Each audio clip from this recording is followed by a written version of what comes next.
tadi saya diuncang Encik Syam lah pengarah tadi. Saya juga kan masuk dalam education untuk next year untuk kita buat satu bangsal kat depan tu. Ada tanah kosong kat situ tu. Memang nampak strategik tempat tu untuk jualan. Pusat pengumpulan dan jualan. Dan itu yang termohon. Dan untuk makluman juga, kita di NPK Tanjung Ipoh ni, hasrat kita tu pertamanya kita membasmi tanah-tanah tersedia. Tanah-tanah sawah yang tak jadi ni kita nak tanam jagung. Sebab tu tadi dah disebut oleh GM tadi, Gerul, ya, kawasan-kawasan yang kita dah tanam jagung dan keluasannya. Tapi ada kawasan lagi yang kita tengah rancang ya untuk kita tanam noneh. Itu kawasan tanah bukit. Banyak kawasan tanah bukit contoh macam ni lah di depan kita ni yang terbiak. Dan saya dapati tanah bukit ni dia sesuai untuk noneh MD2 ya, jadi salah satu contoh yang telah berjaya tanam noneh ni iaitu di Tanah Tuangku di Semenanti. Jual itu kawasan bukit ni jugalah. Inilah dia satu banjaran dia semua. Jadi dia sesuai sebab apa ni dari segi taburan hujan, rupa noneh MD2 ni dia tak perlu banyak hujan, tak perlu banyak air. Sebab tu dia sesuai atas bukit. Dan ini dalam rancang kita untuk kita tanam, dan pihak pengurusan di NPK Tanjung Ipoh dah bincang dengan lembaga NENAS untuk sebarang bantuan ataupun grant yang boleh dibantu, dan ini telah kita hebahkan kepada penduduk dalam kawasan kawasan NPK Tanjung Ipoh ni supaya mengambil peluang ni kita tanam pula noneh. Noneh ni dia 1 hektar dia boleh tanam bukan 15 ke 17 ribu kan pokok. Jadi memang nak banding dengan jagung, noneh lebih banyak untungnya. Dia 14 bulan. Lebih banyak untungnya daripada jagung. Dan itu dalam usaha kita sekarang. Daripada jagung dan noneh. Dua tanaman ini yang kita nak jadi tumpukan di kawasan PPK tadi. Kerana semua ada bentukan khas kita, tapi tak pasti sekarang berapa. Tak berapa ni lah mungkin WhatsApp kan apa daripada benda ini nanti saya cuba bandingkan dengan Mardi Kok. Ada Mardi punya kajian-kajian dia sebelum ni kan aktif macam jadi dia makhluk rosak macam mana pun kita boleh bunuh dan semua kalau babi tu nak kena jaga juga dengan yang bor tu. Bor tu ada yang dilindungi bukan konflik apa tu dengan kita bor yang ada dua taring tu itu kita tak boleh bunuh. Dia dilindungi.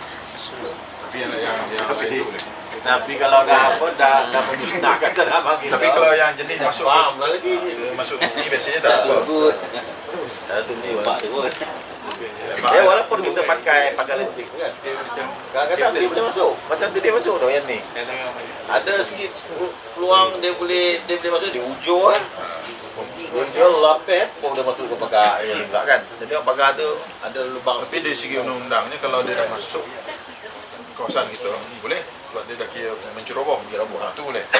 Tapi jangan kerja yang sampai ke luar kan perilitan pula kalau ni tu yang in term of tu undang ni tentang dia conflict of interest ayah kita nak tu.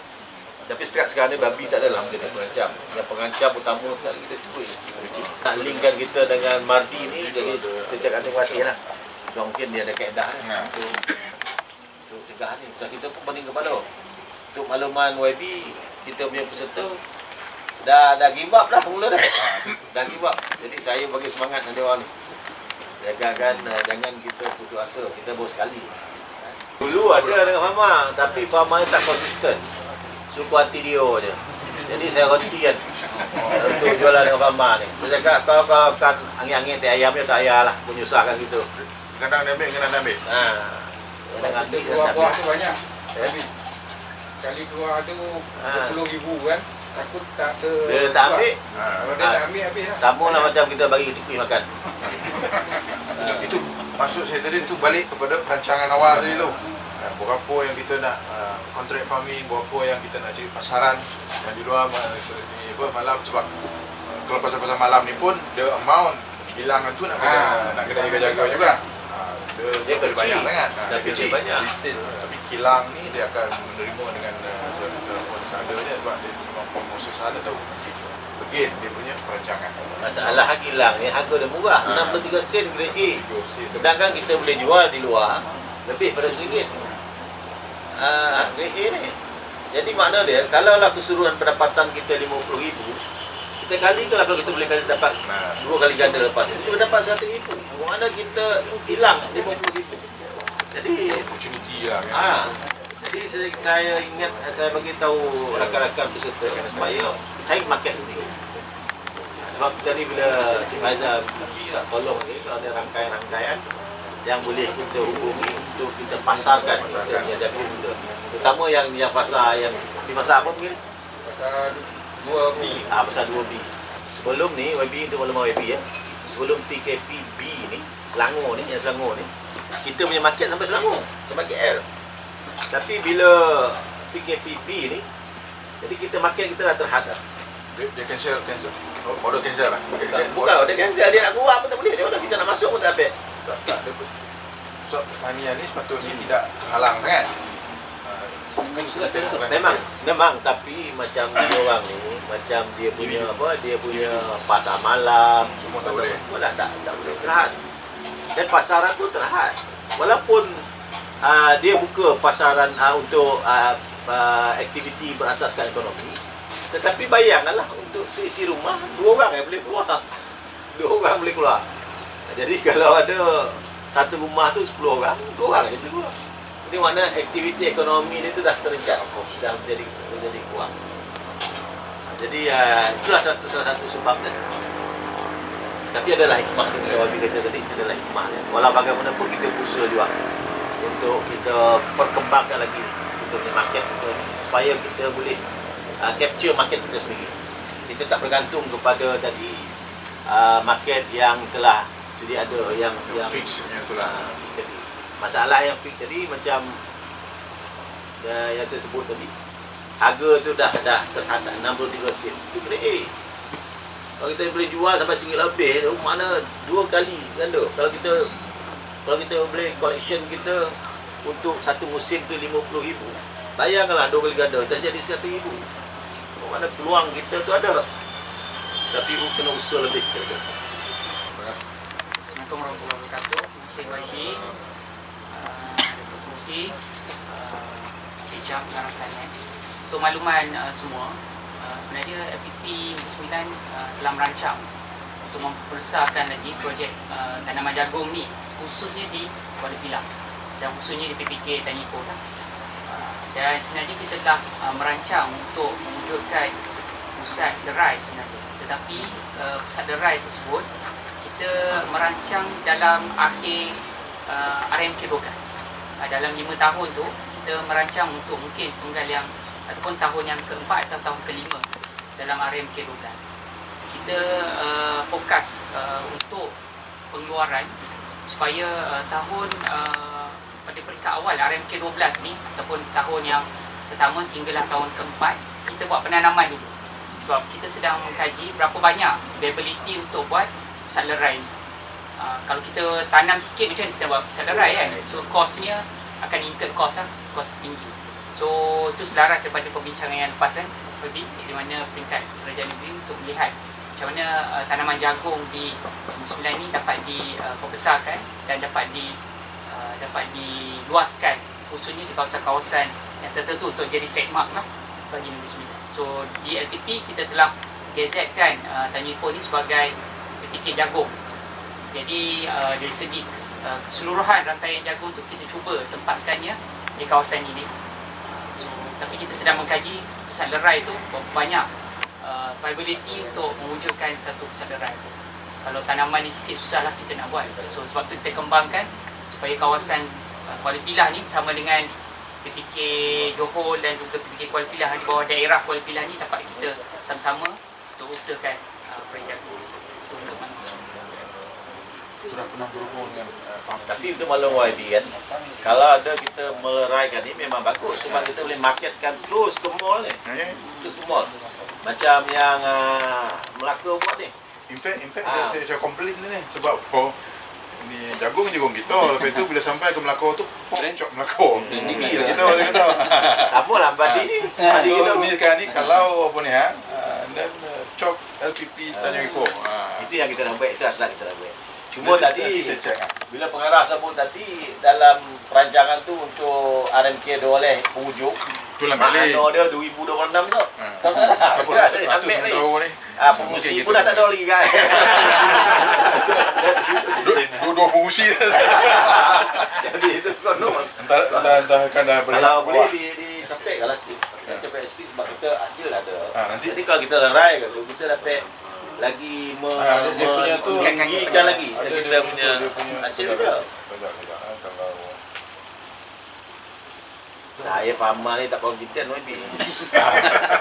kena lah. Saya ingat lagi masa saya exco, saya cerita ni. Masa saya exco, kita luluikan tanah pakar tu dulu untuk pengumpulan pasar borong petani lah, saya petani tu kumpul situ. Lala dapat Fahma dapat miudang. Itu dah kerja Fahma.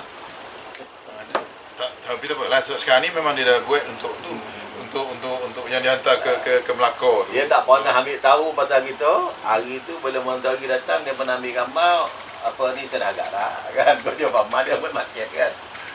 Ambil gambar semua kita jagung. Lepas tu dia nak cerita hal dia kan. Saya cakap kan dia minta kebenaran saya kata tak payahlah. Tak payah kena ambil gambar dah. Kita pun pandai lagi. Dia lebih pandai daripada kau ni. Dia kata tak payah kena buat dah. Lepas tu saya nak benarkan. Saya yang terasa sangat tu apabila pakar tu dulu. Saya terlibat dulu. Pakar tu dulu bila kita nak suruh buat tempat pengumpulan macam hasil jagung kita bawa ke situ kumpul, ada pemborong beli apa semua dan hasil-hasil pertanian lain. Itu tujuan dia. Lala jadi miudang. Dia dah kau Mama. Sebenarnya dia pandai. Tapi dia Gambar tu saya tak biar tu. saya tak confident dengan Mama. Tapi yang ni YB kita minta tolong. Jadi sepenuh YB datang ni untuk tadi seperti YB kata tadi mana yang boleh bantu kita dari marti dan sebagainya tadi untuk kita cegah apa ni tikus tadi. Memang tikus ni memang memeningkan kepala bukan bersetur je. Saya pun pening kepala dia boleh. Apa ni? Pasal tikus ni. Apa pun problem make to resolve. Tapi itulah tadi itulah ada hikmah dia kan. Hikmah dari serangan tadi. Kalau tak nanti tak apa lah kita nak cerita dengan exco pertanian tentang apa yang berlaku. Kalau semua elok tak ya itu pun nampak baik macam ni kan. Ini pun kita ni takut juga ni. Walaupun sekarang ni dalam seminggu lagi kita akan hapus. Seminggu lagi tak? Kan? 2 minggu lagi kita akan hapus. Kalau disorang lah ni, aduh. Ini dia pun dia tu makan kat batang ke? Dia bukan makan batang. Buah tu bila dia makan je dah reject lah. Cuma YB, pihak LPP sebenarnya dari segi peruntukan ni memang kita tak dapat sediakan every year kan. So memang plan tu kita dah ada, cuma mungkin dari segi LPP kita mohon bersama-sama LPP kita mohon kerajaan negeri supaya mungkin apa benda tanaman jagung ni boleh diselarikan dengan PPK dan juga LPP lah, dari segi peruntukannya dan sebagainya. Sebab kalau LPP ni kita terhad, untuk kita sangat terhad. Jadi kalau boleh kerajaan negeri dapat bantu lah, Ketuan Peladang khususnya, tu saya rasa lebih baik. So persekutuan dia pun ada, saya rasa secara tak langsung kualiti lah ni kita boleh capai lah matlamat untuk jadi bandar jagung. Kita terima kasih kepada kerajaan negeri sebab masukkan kita punya kawasan sebagai Corn Valley. Corn Valley dalam peta tu signature ni memang di sini pun sesuai. memang sesuai. Dia lembu berlian dengan tebu. Main dia nangka dengan nanas. Dan kita terima kasih juga YB kepada LPP. Tak ada LPP kita pun tak boleh buat. Dan LPP dah bantu kita ada segi grant ni untuk semua projek-projek yang ada. Jadi sekarang ni alhamdulillah projek-projek dah nampaklah ada untung apa semua. Tak adalah projek grant kita rugi. Nah, kalau grant kita rugi, saya berhenti di musik tak nak lah. Saya pun malu. Kan?